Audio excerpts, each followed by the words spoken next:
Hi everyone, Matt and Emma here, and this is a landmark video for us.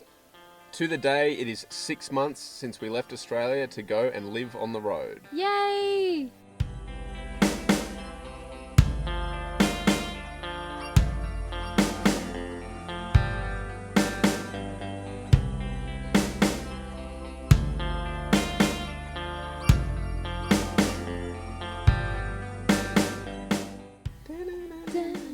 Yeah, just by chance today it happened to be the exact date that we left Australia 6 months ago. So we thought we'd go through a couple of things, sort of how we're feeling, what we've loved, what we're missing, and then some, I'd say, pretty valuable things we've learnt on the road as well. We're on the road in the Czech Republic at the moment, and we had intentions of filming this at some beautiful location, but as you can see, we're sitting in the car because outside it is just absolutely blowing a gale. And it is absolutely freezing. Like, we have had a very relentless summer, and to now be where it is completely freezing is actually quite a shock to the system. So we've decided just to be safe and sit in the car where it's nice and comfortable and warm. So I'm actually feeling really good at the moment. For the first couple of probably like 8 weeks or so when we landed in Europe, I actually felt really, really homesick, and I was kind of wondering how long I could really, really keep going for, because at that point it would have been about 4 months on the road, and you know, I've said this before, but you really don't realize your creature comforts until you don't have them anymore. But since kind of moving around again and coming into more familiar parts of Europe, I've actually felt a lot more excited. Like, getting up every day is really exciting, and you know, it's like another adventure every single day, and I think it's just good. I feel good. I think that when we first started, so at the very start of the trip, there was the excitement of starting the trip. Then a few months in, there was a bit of homesickness and not really a fear of whether we could continue or not, but just a fear of just leading a different lifestyle and missing home. Like, before we left, it never even occurred to us that we'd miss home. You know, in all the excitement to leave, missing home was not something that we really took into consideration, but it absolutely hit both of us. And I think it hit me before it hit Emma. But we also didn't talk about it right away because I think that neither of us wanted to really admit that we were feeling that way at the same time. Yeah, the thought and fear that's occurred to me is like, if I'm not happy with life while I'm doing this, God, what's the point of it all? Yeah. What am I supposed to go and do if I'm not happy doing this? But you get over that hump of missing home and of the fact that you don't know when you're going to see home next. And now it's just the fact that the end of this is just going to be going home, and that makes home exciting. So I still miss home, but absolutely over the hump of really struggling with it. So now I just feel excited about what we go and do. That's how I feel now. Now we're really settled into traveling, and it's still exciting, and that's such a great thing. For the first part of our trip, I didn't want to acknowledge that I kind of was feeling homesick, because it was sort of like, well, it was just like, what are we going to do when we get home? We're going to fall back into the normal routine, and that's not why we left. So I think it was just reminding ourselves that we're actually doing the best thing for us right now, and people would kill to be as lucky as we are. So, you know, you just kind of think, yeah, you know, we've had a couple of crappy days, and some of it's been hard, but for the most part, really, it's easy, and it's everything we wanted. Like, it has been amazing, and now going home to Australia isn't something I dread anymore. It's something that I look forward to, because it's the next chapter. Yeah, it's the next chapter, and when we get back, we have no ties. We can do whatever we want, and that is so exciting. You know, it's not like going on a 4-week holiday where you come back, you have a couple of days at home, and then you have to go to work on Monday. Like, we can get back to Australia and then decide what we want to do. And I think that's really exciting for us. I think not having this sort of thing hanging over our heads and the fact that we're in control again is Yeah, it's a really nice feeling. And that's a benefit that most people in their adult lives don't give themselves, is like the hard reset, going and starting again. Because you go and you tie yourself down to all these things. You get your credit cards, you get your house, you get your rent, you get your car, and all of these things.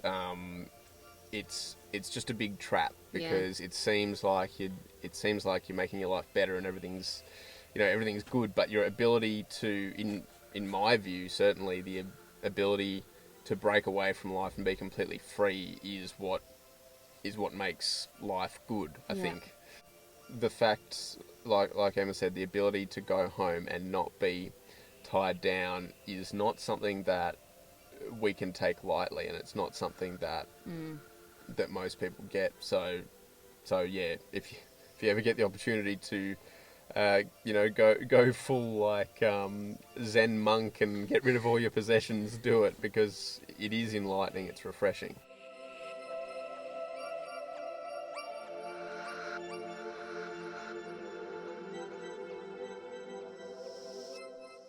We are really lucky to have the relationships we have with our friends and family back home, and I think that that's something you really, really miss. Like, obviously, we are having such a good time together, but for me, there's nothing like, on a Saturday morning catching up with a friend and going and having, like just having a nice morning together. There's nothing like your friends, and then your family as well, and that. I think everyone would feel the same when they travel. I can't imagine anyone goes overseas and doesn't miss anyone. That would be really strange. So that I miss. As always, friends and family is a huge thing. We're lucky enough to have some friends coming for New Year's Eve this year, so we're really, really excited about that.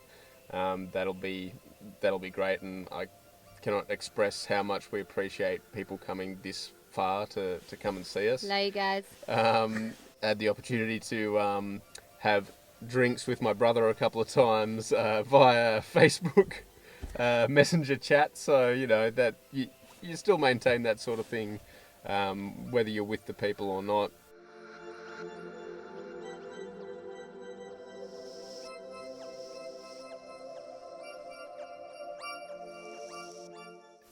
When you're in your home country, you know how to do everything. If you broke your phone screen, you would know where to go to get that dealt with. Or like if you needed a prepaid SIM card for a little while, you would know where to go to do that, and it would be easy. It would be easy to handle and easy to manage.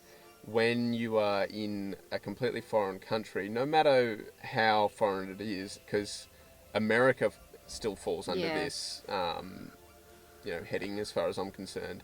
You don't know exactly how to just get up and go, yep, all right, I know where to go. I can just go to the shopping centre down the road, and there will be someone there who knows how to fix it. I think it's just being familiar with your surroundings to the extent that you can deal with pretty much anything that comes up, even if it's very much a first world problem.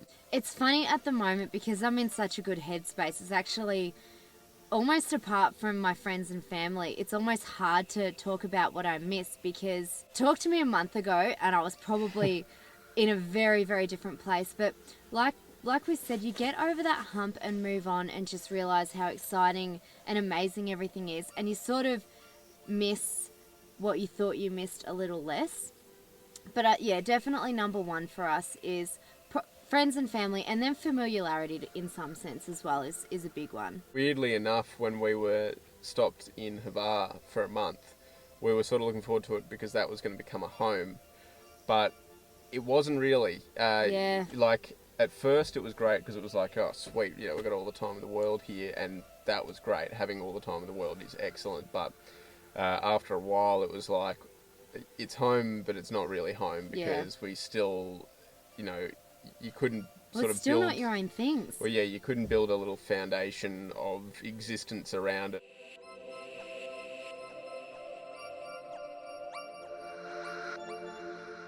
I think the biggest thing for me and what I'm in love with is just the freedom and being in control, because again, like, we get up and do whatever we want every day, and I feel really, really blessed to have that.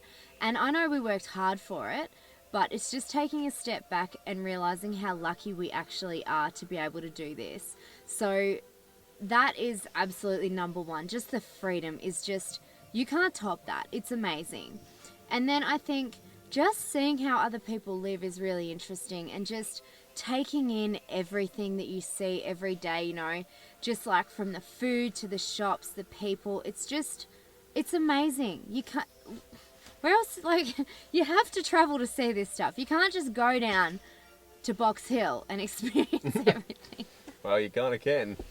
Obviously, freedom is a huge thing, but from that freedom, I think also comes learning, and I love the fact that we're learning things, and we're taking the time to read and write and things like that now, and it's just, it's embracing and getting in touch with the part of yourself that really gets buried when Yeah. you're working, because sadly that just happens, and I think that would happen whether you were doing something that you loved or not. There's still parts of you that you put aside in favour of other things. I've said it before that, like, it's such a sad thing that there are so many different ways to live your life, but you only really get to pick one or a couple of different ways. And this is a good time to get in touch with which one of those ways of living is the best one for you and what is most important to you. Yeah, and it's funny because I've said this to Matt before. We've been together for nearly 7 years, and it's like, I mean, we know each other like the backs of our hands. We've lived together for, 5.5 years or whatever. But it's like, Matt has this sense of humour that I didn't know about. No, I did.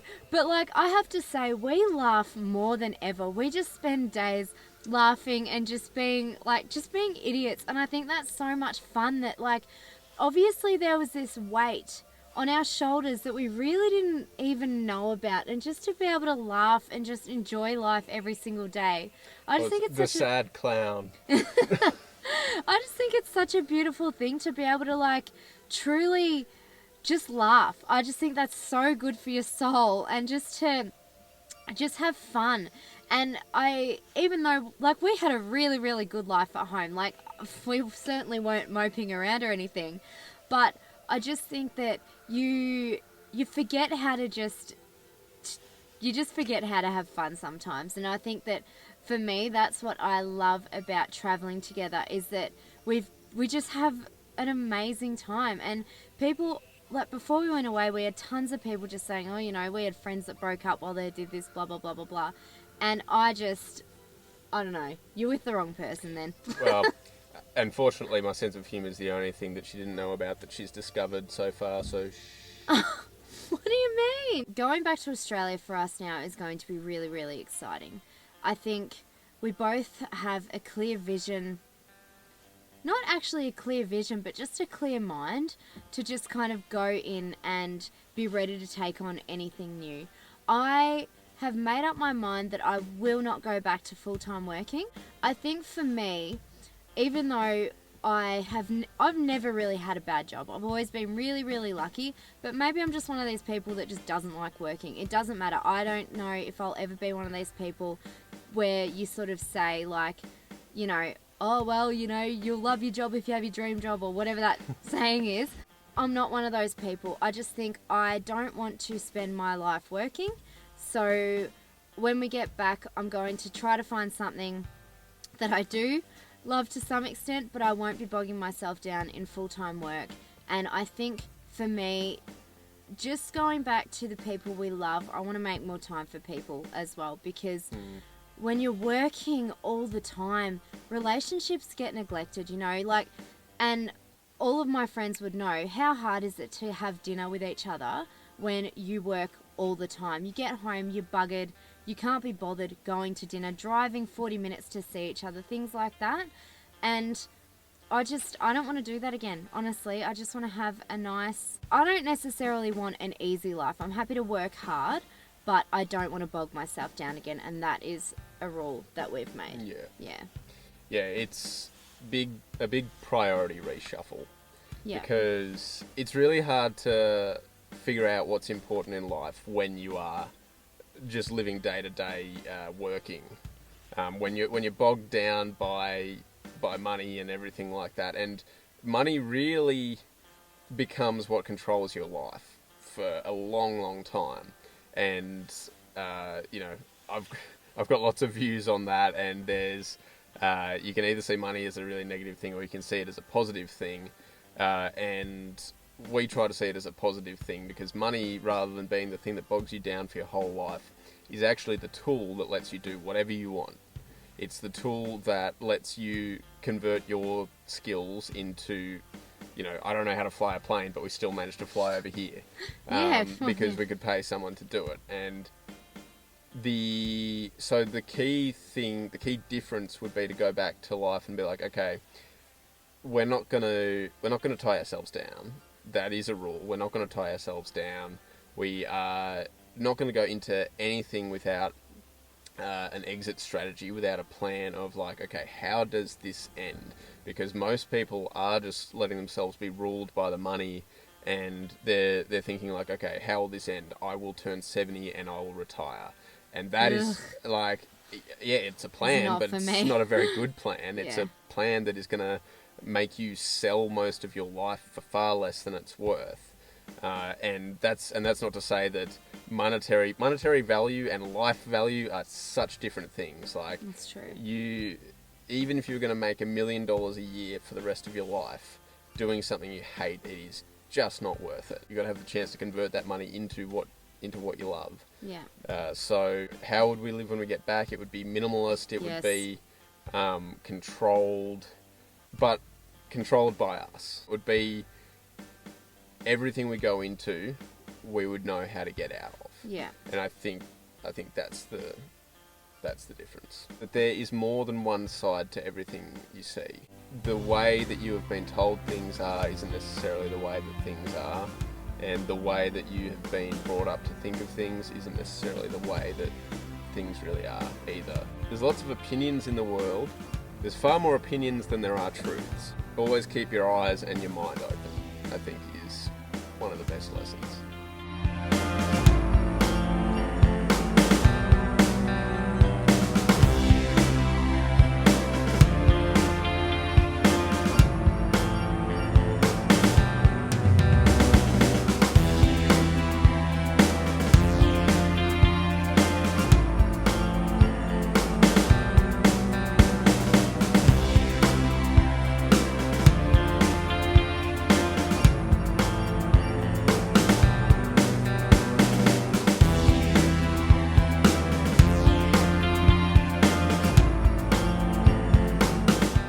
So we hope you've enjoyed watching us for the last 6 months.